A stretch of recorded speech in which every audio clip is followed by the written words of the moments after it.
Good morning, guys. Welcome to Fishful Thinker. I'm Chad LaChance, and I appreciate you joining us. Now, you've caught me on my deck here on a beautiful fall afternoon. We didn't have time to fish today because I wanted to take some time to teach you guys one of our most consistent techniques for catching trout in running water or still water, and that is jigging. We do a lot of jigging for trout in all of our travels. It's very consistent. Like I said, it's relatively simple as well, but you have to pay attention to the details. So stay tuned, get comfortable. We're going to share our details for jigging trout. Fishful Thinker is brought to you by Sportsman's Warehouse. Gear up for unforgettable. Berkeley, your fish, our science. Abu Garcia, fish to win.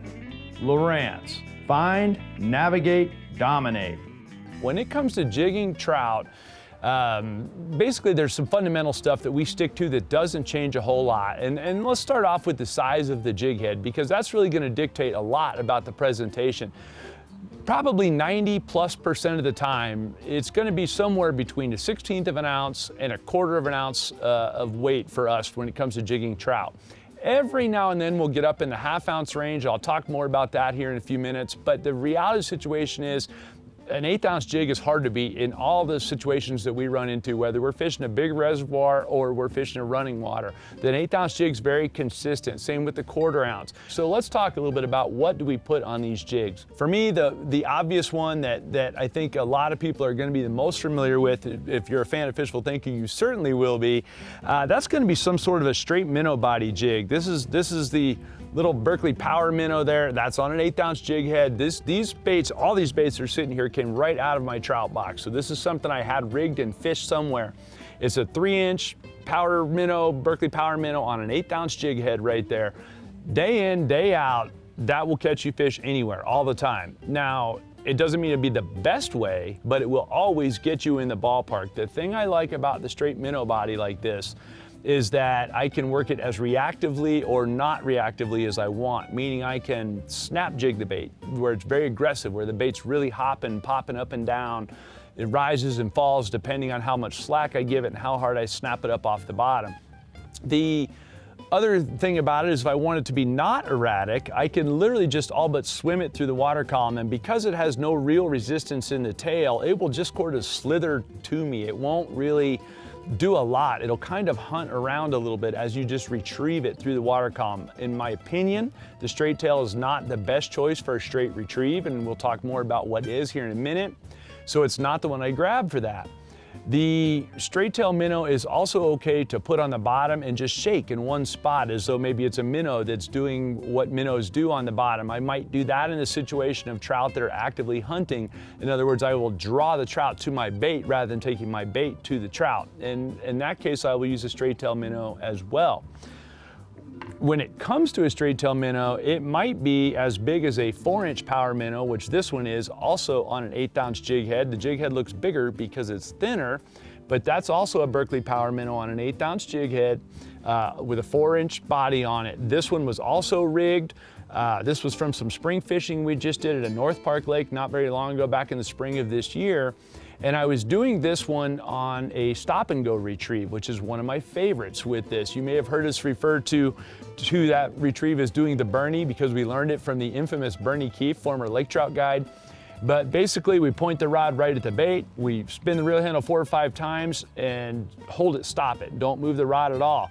The bait will climb as you retrieve it, and then as soon as you stop the handle, it will pendulum down on very tight line. Because it's on tight line, I can feel those bites, and that's very important to me, because a lot of times trout are gonna bump a bait and spit it out. They're very curious feeders, and that's, I think, part of the reason why we use so much power bait and gulp and things like that. There he is, got him that time. All right, we'll anchor right there. I wanna point out, that fish bit repeatedly, and I just kept making casts and into the same area, and he finally choked it. And look at that. Come here, guy. All right, I better get to my net. Oh, maybe not yet. And we always try to land trout really fast, guys, because delayed mortality is a real thing. The longer you play fish, the less chance there is that they're gonna live. So we want to be quick about it, and that is a gorgeous trout, guys. We'll leave him in the water for a second. Another one on the power minnow. Look at this brown trout, guys. I mean, that's my arm. That's no stiff arming. There's the length of my arm. And I want to point out that I'm 9 feet tall and have 4-foot arms. Just kidding. I'm a little scrawny dude. Look at the teeth. Big old giant teeth in there. That is a beautiful brown trout right there, guys. And we'll go ahead and get him put back. What's this? No worse for the wear. Now, I don't have a clock on me, but I'd be willing to bet from about the time I set the hook to the time that fish was swimming away was maybe 30, 40 seconds. And that's important. We take our trout care very seriously around here. There it is. That's the 4-inch bait, 4-inch Berkeley Power minnow right there on the 1/4 ounce mushroom head jig. And I'm just doing the Bernie, wind it, and then let it settle back down, and wind it and let it settle back down. It's a stop and go retrieve. It's a fantastic way to catch trout. The reason a rainbow trout color, guys, is because trout are very voracious predators of each other. Brown trout eat rainbows and vice versa. So we'll take advantage of that trait and see if we can catch some more of them.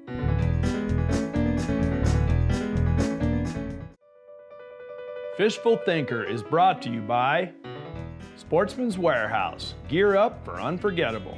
Lowrance, find, navigate, dominate. The other time I'll use a straight tail minnow is straight vertical, right under the boat, snapping straight up and down. And that one I'm torn between 2 different baits. I'm either gonna use a straight tail minnow, which will spiral depending on how I have it rigged, or I'm going to go to a tube jig. Now, this one was rigged from a different show we did. That's a Berkeley Power tube. That's the old school 3-inch Berkeley Power tube right there. Also on an 1/8 ounce jig head with a long shank hook. This will also spiral on the drop. And so when I pick the bait up off the bottom, and trout will follow it up, and if I slack it out and let it go, it's gonna swim a big spiral on its way back down to the bottom because of the way the line tie is on here. One of those 2 are what I'm going to use when I'm doing a straight vertical presentation. All right, right there. All right, guys, so we are on our 3rd spot technically in the morning, and I've got that power tube working still, and I've already rotated through a few different baits, and we thought, well, we'll see if we can go with some confidence things, and tube jigs and trout go together really good. And there you have one very, as much as I'd like to say, guys, that this is a great big one, that is one very average Delaney Buttes rainbow, or brown trout, I should say, and he choked that tube jig. So I'm gonna go ahead and net him right here, and we'll be real careful with him. All right, guys, so right off the bat, there's that tube jig, and you can see he got that thing, but that's a perfect buttery brown trout right there. They don't get any prettier than that. Big old jawbone on him. That's a gorgeous fish. So we're gonna be quick. My hands are freezing cold and soaking wet. That's what you're looking for when you come here, guys. Like I said, I'd like to tell you that was a great big one. It was not a great big one, but it's a very average one for here. This is a brown trout brood lake for the state of Colorado. This is not a place to come and keep fish. This is a place to come and catch some fish and release them. There's my little jig right there, guys. You can see it's a little 2.5-inch Berkeley Power tube. A really versatile way that we haven't talked about yet when it comes to the straight tail body, but that I really like and is relatively new to us, and that is going to be the snap jig. If you look here, there's little fins on the bottom of this jig right here. And during pre-production days of this bait, we took them up to a place called Lake John in Colorado, and some of the bites we got were absolutely ferocious because the trout get very excitable. This takes the spiral drop to a whole nother level because it slows the fall rate and creates a forced glide of your bait. So if I just retrieve it, it's gonna really hunt around a whole bunch in the water column. If I drop it on slack line, it's gonna spiral real tight to the bottom. If I keep the line semi-tight, then it's going to really glide and swim way off to the side. The little snap jig was really created originally for walleyes, but believe me, this little guy is a fantastic bait, or fantastic jig head to use with a straight tail body like that. It's this overall setup right here is very, very slick. And by the way, if you're a walleye guy, it works good for that as well. Got that one, there we go.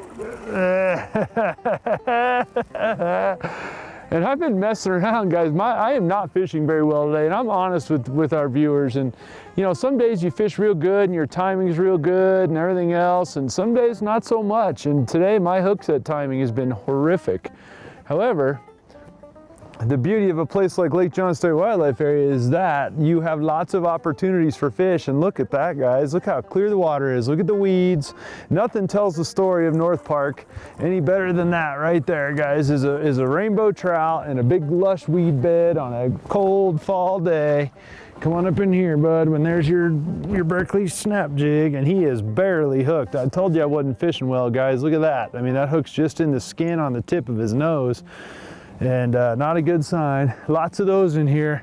All right, guys, you look there, there's the snap jig combo that I'm putting together right here. So I take this gold minnow and I'm gonna thread it on here, but the key is this wings right here is what makes this bait really glide around, and that's why I'm gliding it around over the top of the weeds here to catch these fish. And so right in the tip of the snout of the minnow, just like we would if we're gonna put them on a regular jig head, right down the center and out the center of the top of the back, and then stuff him up on the collar nice and straight all the way to the front. And you end up with a bait that's rigged like this, and then that will glide off to the sides, and the more it glides around, the more fish you're gonna get to bite. It's a great new bait. It was just introduced this last year at iCast, and we've had really good success with it already. Just kind of a hybrid between what would be known as originally maybe something you might be familiar with, like a jig and wrap or a Johnny Dart or something like that. Only now we can put whatever kind of scented soft plastic on there we want, and it works pretty good. And you watch how that bait glides. If you guys can see that on film, it glides around and it spirals down to the bottom, and then it spirals back down. You see it glides off to one side, then it glides down. And the more you let that thing glide around like that, the more fish you catch with it. That seems to be the general deal with it on any given day. Just let it glide around and it'll get you bites without a doubt. Making long throws, 6-pound nanofill. Oh. And just doing a quick pop and letting the bait come up, and then slack it and let it glide, and it just takes off to the bottom, and they're all biting it on the glide. If they'd bite it on the pop, you hook a lot more of them. But they bite it when it glides down.